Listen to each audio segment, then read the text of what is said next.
Halo anak-anak kelas 6, senang sekali berjumpa kembali bersama dengan Ibu Priska. Hari ini kita akan sama-sama belajar ya anak-anak tentang topik selanjutnya yaitu penganiayaan terhadap gereja-gereja Kamis 16 September 2021. Selamat datang kembali dalam pelajaran agama hari ini.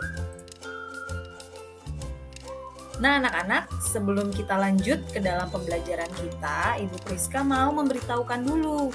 Ada 2 tujuan pembelajaran yang harus kalian ketahui. Yang pertama, kalian harus bisa mengidentifikasi atau menemukan 5 fakta terkait video dari salah satu contoh penganiayaan gereja.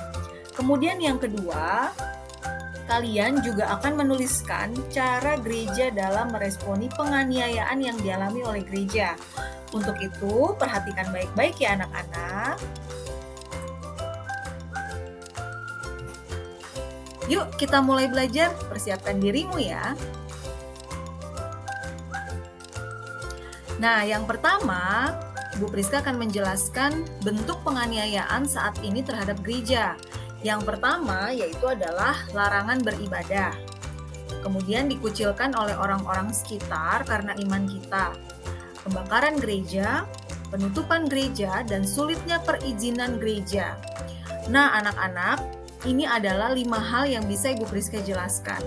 Nah, mungkin kalian juga pernah mengalami apa yang ada di dalam slide ini. Nah, kalian harus yakin dan percaya ya, bahwa Tuhan boleh mengizinkan hal ini terjadi, semua ada di dalam kedaulatannya, dan di mana Allah tidak akan pernah meninggalkan kita umatnya yang terus setia kepadanya. Justru kita harus bersyukur ketika saat ini kita ada di dalam kondisi yang sangat nyaman, sangat aman, begitu ya, kita boleh beribadah tanpa harus dilarang, kita boleh beribadah dengan nyaman, kita harus bersyukur dan harus semakin taat dan selalu datang ke gereja, beribadah, dan mendengarkan firman Tuhan. Nah, sekarang bagaimana ya seharusnya sikap gereja dalam menghadapi penganiayaan-penganiayaan yang boleh dialami? Yang pertama, kita tidak boleh takut dan gentar. Justru kita harus menguduskan Kristus terus di dalam hati kita. Kemudian, kita harus selalu siap sedia dalam segala waktu untuk memberi pertanggungan jawab.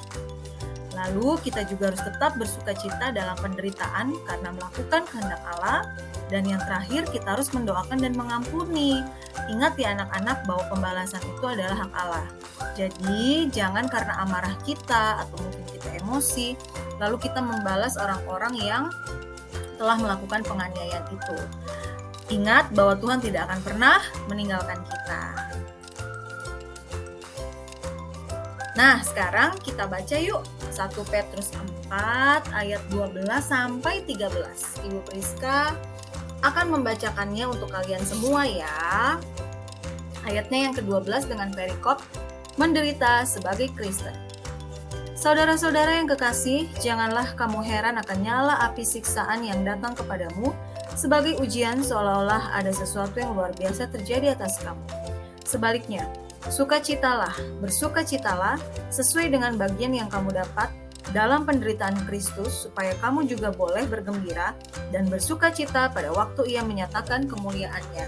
Ingat, Ibu Priska memberikan kata kunci di sini yaitu adalah bersukacitalah dalam penderitaan Kristus.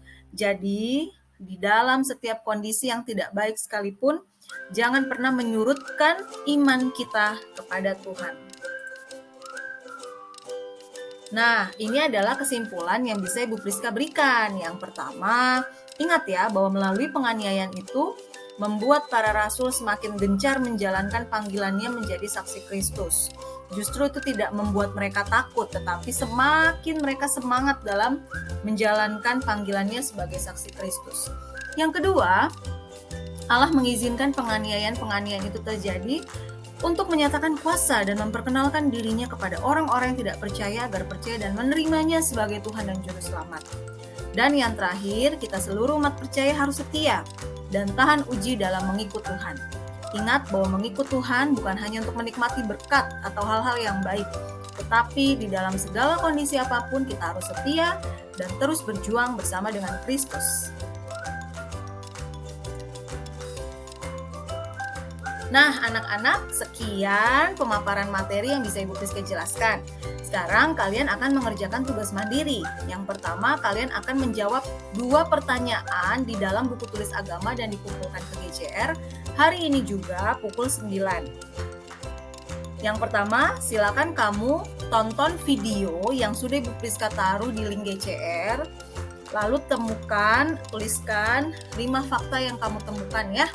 Jadi tonton baik-baik videonya, lalu kamu tuliskan apa saja yang kamu temukan di dalam video itu.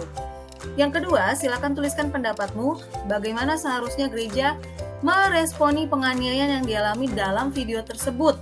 Ya anak-anak ya, jadi kalian betul-betul memperhatikan dengan seksama apa yang ada di dalam video itu. Nah, terakhir, jangan lupa ya anak-anak untuk terus mengumpulkan jurnal devosi setiap Jumat. Sekian perjumpaan kita pada hari ini. Tuhan Yesus memberkati.